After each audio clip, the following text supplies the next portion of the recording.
Hello everyone, I am Sania.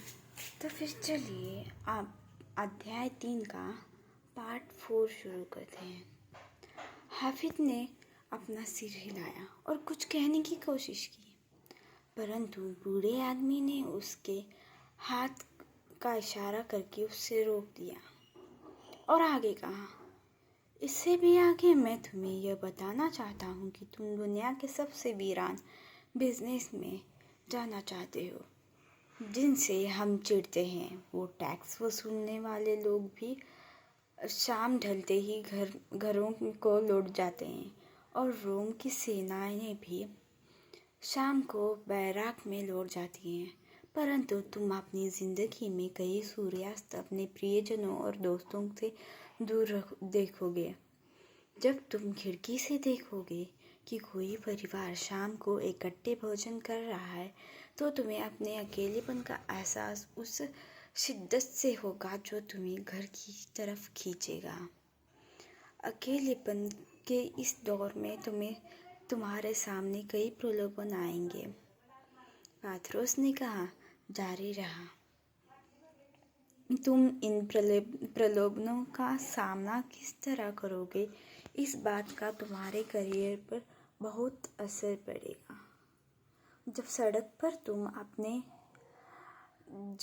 जानवर के साथ अकेले जाओगे तो तुम्हें एक अजीब सा डरावना एहसास होगा। अक्सर हमारे दृष्टिकोण में हमारे जीवन मूल्य कुछ समय के लिए विस्मृत हो जाते हैं और हम एक बार फिर से बच्चे बन जाते हैं और हमें सुरक्षा और प्रेम की इच्छा जाग जाती है। हम विकल्प के रूप में जो चीज़ पाना चाहते हैं, उसने हज़ारों ऐसे सेल्समैन का करियर ख़त्म कर दिया है जिनमें बेचने का मादा था, बेचने की कला थी। इसके अलावा जब तुम माल नहीं बेच पाओगे तो तुम्हारे साथ कोई हंसने बोलने वाला नहीं होगा, न ही कोई तुम्हें सांत्वन देने वाला होगा। तुम्हारे आसपास कोई भी नहीं होगा सिवाय उन लोगों के जो तुम्हारे पैसे को तुमसे छीनना चाहते होंगे। मैं सावधान रहूँगा और आपकी चेतावनी भरे शब्दों का ध्यान रखूँगा। तो फिर हम शुरू करते हैं। मेरे ख्याल से आज के लिए इतनी सलाह बहुत है। तुम मेरे सामने एक हरे अंजीर की तरह खड़े हो। जब तक अंजीर पक नहीं जाता उसे अंजीर नहीं कहा जा सकता।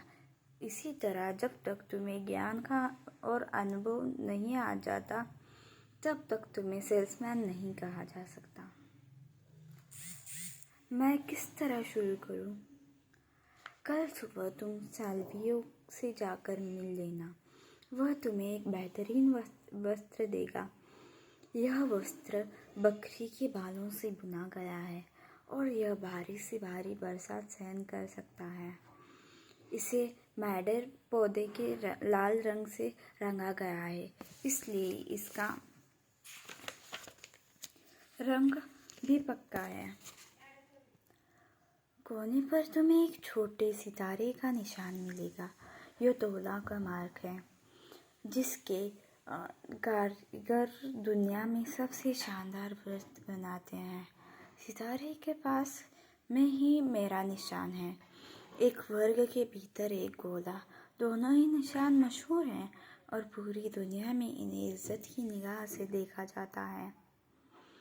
और हमने ऐसे हज़ारों वस्त्र बेचे हैं।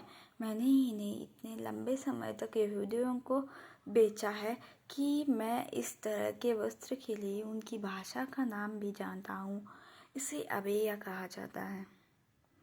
वस्त्र को लो और एक खच्चर पर बैठकर तड़के की बेतलहम की तरफ रवाना हो जाओ। हमारा कारवां यहाँ आने से पहले बेतलहम से लेकर ही आया है। हमारे सेल्समैन वहाँ कभी नहीं जाते। वे कहते हैं कि वहाँ जाना समय की बर्बादी है क्योंकि वहाँ लोग बहुत गरीब हैं।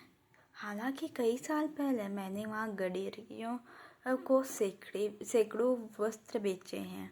बेतलहम में तब तक रहो जब तक तुम यह वस्त्र बेच ना दो। हाफिज ने सिर हिलाया और अपने रोमांच को छुपाने की असफल कोशिश की। मैं इस वस्त्र को किस कीमत पर बेचूं मालिक? अपने लेज़र में तुम्हारे नाम पर एक चांदी के सिक्के की कीमत चढ़ा दूंगा।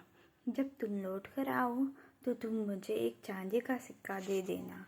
बाकी जो भी बचे वह तुम अपने कमीशन के तौर पर अपने पास रख लेना।